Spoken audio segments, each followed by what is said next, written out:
So anyway, let's go on to moral constraint and depression.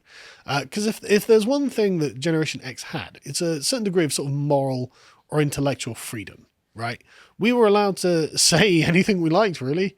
Nobody cared. We were living in the end of history. So no one was like, oh God, there's a Nazi under my thing. There's a Nazi under here. There was none of that. Like everyone was like, okay, well, the liberal order is conquered. They didn't express it this way, but it's like, well, we'll just live and be normal people, right? And so we could make jokes without it looking like the world was going to end. We were free to be ourselves, which of course meant free to be a consumer. But I mean, it's kind of freedom, I guess.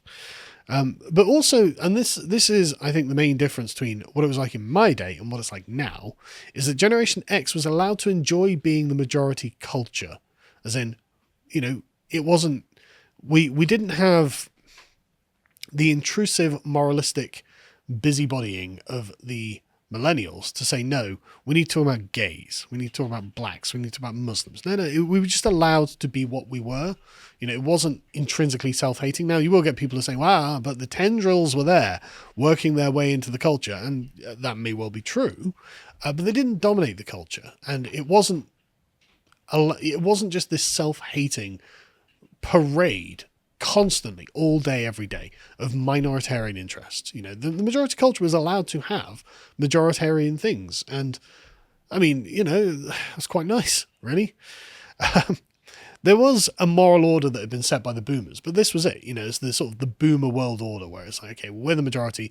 We're going to have a nice, pleasant and entertaining, and quite tepid, really, main majority culture. But then you would have, your, I don't want to call them silos. They're not silos. Like your small spaces, where it's like if you were playing video games or if you wanted to go and play football or whatever. And generally, you were left alone in these spaces. You didn't have someone coming along and go, oh, this needs to change because there aren't enough gays playing rugby or something, or whatever it was. You didn't get that. You self-selected into the hobbies that you wanted. And everyone who cared about the interest was welcome. And of course, people who didn't were just ignored. And that was fine. This interestingly was something I noticed and I made a video about quite strongly during the Queen's funeral, where it was once again the majoritarian culture out in the streets. It was just, I remember seeing it and just being like, wow, that is just something I haven't seen since I was a kid. It's been decades, it feels like. And so comparatively, Generation Z are, of course, a minoritarian culture. They've got the intrusive millennial culture persecuting the entire online space. The culture they have grown up in and exist in is extremely illiberal and moralistic. Speech is very restricted. Concepts are very restricted. And I've noticed that a lot of Gen Z trolling is a kind of discombobulated humour that's a product of that. So it's almost like it, and I don't think it's conscious or anything, but it's a way of ensuring that the very dogmatic millennials don't have a way of just pinning you down if you've got like this incredibly ironic. Because one of the things about Generation X, it was a deeply ironic generation. We enjoyed irony. One of the things about the millennials, though, is they don't really seem to enjoy irony. Now, you do get a subset of millennials who are ironic, obviously. But overall, it's actually a kind of sincere culture. They're like, no, we're going to create a better world. We're going to create social justice. We're going to, bring about communism. And so there is a sincerity in the millennials that it doesn't seem to be there is in Generation Z. And like a lot of the Generation Z humor, it's so abstract that I just look at it and think, okay, I don't understand why you find that funny, but I can see that you find it funny, and I can see that it's a joke. And so if I'd grown up in it, obviously I'd understand it, but I haven't, so I don't. But it looks like you're struggling against a moral straitjacket, and you're looking to be able to properly and sincerely express yourself. Because I mean, at least Generation X could do that. We could at least do that. Speaking of the millennials, though, it looks like they're not happy with the world they've created, are they? They're lonely, depressed, getting older. I enjoyed the She-Hulk series, to be honest. Strange to say, but man, it's the biggest confession of faith that the millennials could make. It's like, you've made something shit. That's what the She-Hulk, right? When it comes to the end and the berating the writers for writing a bad series, you may as well have that as the id of the millennial generation berating the millennials who created what they've got. Like, you made this terrible. So, yeah. They didn't get the utopia they were struggling for. But a lot of this is going to get, of course, transferred to the Zoomers. But on the plus side, at least the Zoomers have a bad example to profit from. Of course, people are worried about Zoomers becoming radical. And it is kind of like, well, the Zoomers have been shown that actually bad people run the world. Like, openly bad people, openly selfish, openly anti-spiritual people, I suppose you could call them. People who don't really care about decency or right from wrong. People who just are out to get what they can get. I'm not saying I've got all the answers. I'm just saying these are the observations I've made. But the point is that the mouse utopia that the millennials have made, they're not happy with, and our Generation Z is stuck in it. So good luck making the best of that, lads. So the next thing I want to talk about is discipline and failure. Now, the boomers, at least, that for all their faults, had a strong sense of sort of personal discipline, right? Because in a way, I think that you can say that discipline is freedom. And to resist something is to not be governed by your impulse towards that thing. Has anyone in Generation Z even had a smack on the arse? I'm genuinely curious. You know, if you're a Gen Zer and you've never been smacked, let me know. Because it seems that the millennials and Generation Xers, in a way, softened everything down to what I feel to be an intolerable degree.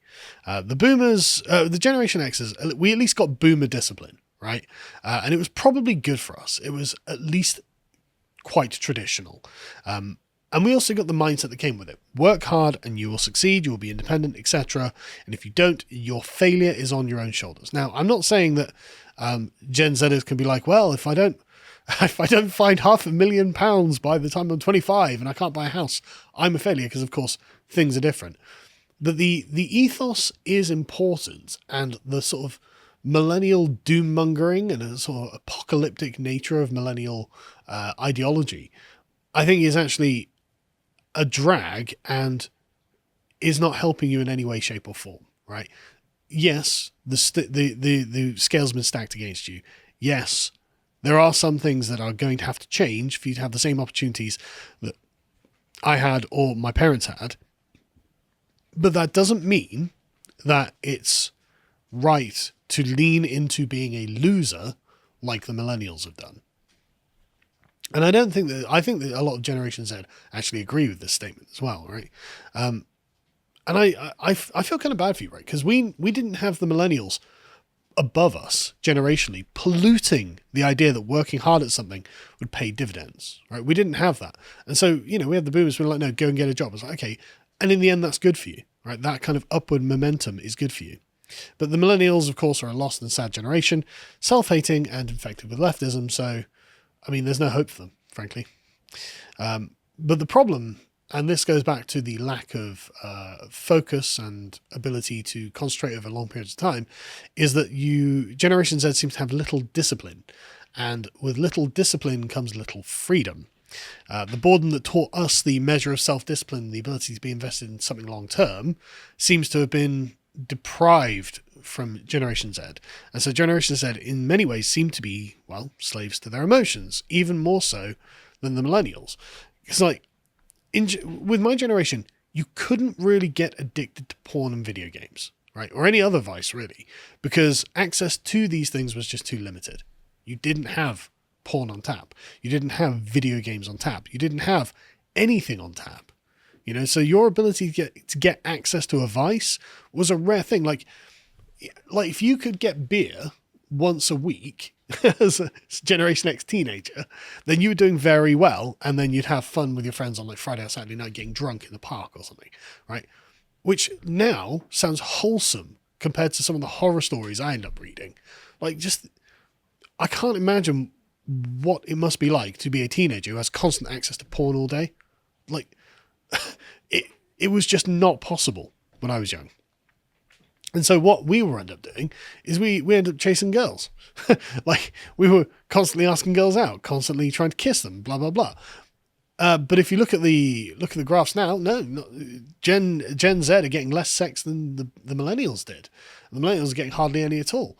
And so it's just like, right, okay, that's terrible, isn't it? You know, you're addicted to satisfying your passions through the devices that you have rather than through one another, which again is just severing relations. That's not good. And also, like, in my day, women weren't just giving it away. You know, it was still shameful to be a slut. We didn't have dating apps. We actually had to put in the work of charming a lady. I can't even imagine what it's like to be a Gen Z guy, to be honest. It's either the easiest lays in the world or you're an incel, it seems, you know. I mean, there's got to be a middle ground, but you know what I mean? It's like, it can't be easy. It can't be easy. I mean, it wasn't easy for us, but like, there wasn't this kind of gloom that overlaid everything. The way I'm looking at, like, the way I see it, it's like, I can't imagine just constantly looking at porn, like constantly. But I hear this story from so many young guys just online, basically, where I'm reading in various forums and stuff. And it seems to be quite a widespread problem. And I'm not surprised at all. I mean, I'm not saying that as a young man, if I had access to non-stop porn, I wouldn't have done it. Of course I would have done. Like everyone else, I would have been like, my God, boobs. And so there's something kind of special, though, that has been taken away from young men in this regard. Man, every guy my sort of age remembers the first time he saw a pair of boobs. Everyone. Like, because you saw them in real life. Like, and more. Like, it becomes kind of a cherished memory, right? But I can't imagine that porn addicts are like, yeah, I remember the first time I saw boobs. Of course you do. Maybe I'm wrong there. Maybe I'm being cynical there. Who knows? But there was something. There's something in the event of a kind of initiation there, kind of rite of passage, that Generation X has had that maybe millennials had, but Generation Z, I think, definitely are losing out on. And it's not good. It's not to their benefit. To watch the full video, please become a premium member at lotuseaters.com.